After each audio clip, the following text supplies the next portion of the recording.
Welcome, Fighting Knights fan, to your weekly sports report. I'm Danny Rivera alongside Chad Beatty. Chad, how's it going? I'm quite well, and yourself?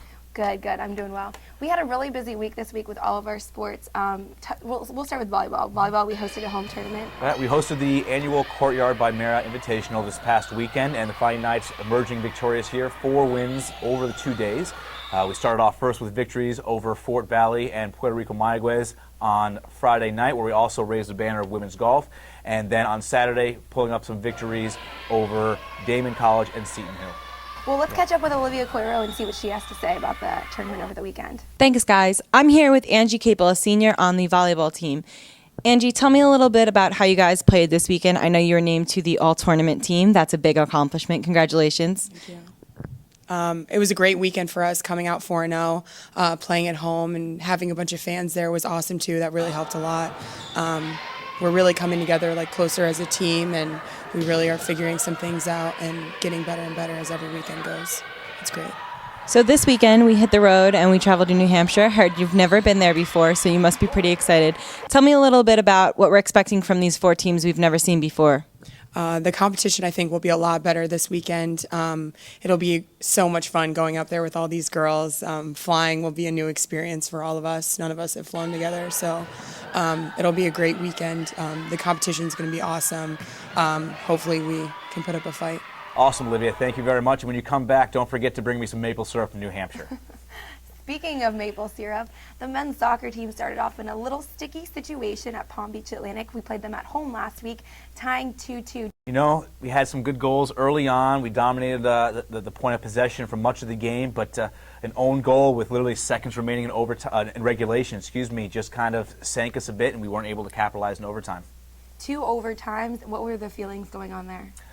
The team was not happy. We took it as a loss. Coming in that game, ranked number 1 in the country. We took it as we needed to win this game. We had a couple of chances. Jack Winter scoring early on in the game. Unfortunately, missed on a chance late in the game. But I think, again, he is a key player for us going forward, especially with 2 matches, non-conference but regional matches against Nova Southeastern and Florida Southern. He's going to be a key player for us offensively, and we need him to just kind of rebound and continue his goal scoring.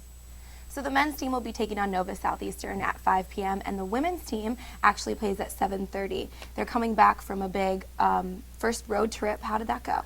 It actually went really well, Danny. The girls come back 1-1 on the season after taking on Clayton State and 5th-ranked Armstrong Atlantic. A big 2-0 victory against the Lakers, but unfortunately falling 2-0 to the Pirates on Sunday.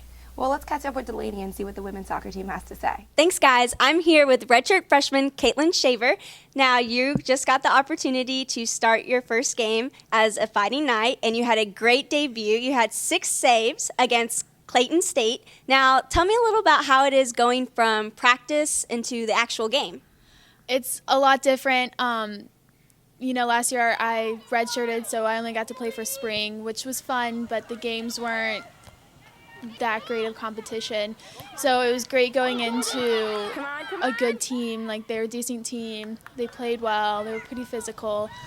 So it was good to go into a game. I knew we were going to win, but they were still going to never back down kind of attitude. So it was nice to have a good debut kind of thing. Now, your second game, you guys played Armstrong Atlantic, which is arguably, a tougher team than Clayton State. But you guys still went in there, you still had a great attitude, and you still had 4 saves, even though you guys lost. So what are you really focusing on in practice to really get yourself better for facing tougher teams as you guys go along with your season? I think our biggest thing for me is I need to work on my low balls. I got beat once by a low ball and once by a cross, a low cross. But I think it's just we have to stay positive, really.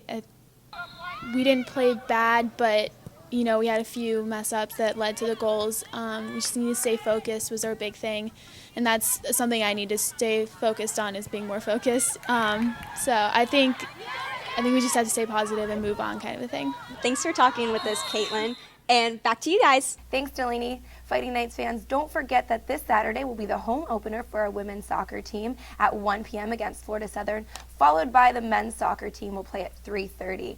We're going to have a really busy Saturday, though, because our cross-country team is also competing. They'll be on the road at Daytona Beach to take on Emory-Riddle at 8 a.m. We mentioned the women's golf team last week, how they had their banner dropping ceremony and the ring ceremony. How did everything go with that? You know, I tell you, it went swell. Everybody had a great time. You know, we appreciate all of the fans, all the faculty, all the staff, everybody coming out to the ceremony in the Elmore Commons.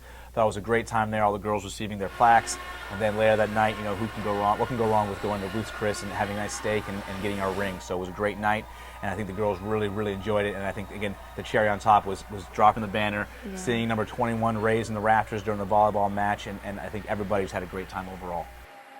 So, men's golf team, what are they doing? The men's golf team is actually starting their fall season right now. They're at the Brickyard Invitational in Indianapolis, Indiana.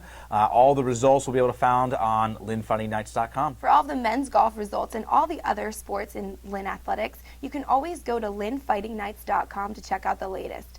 I'm Danny Rivera with Chad Beatty and all of us from the Fighting Knights Network. Until next time.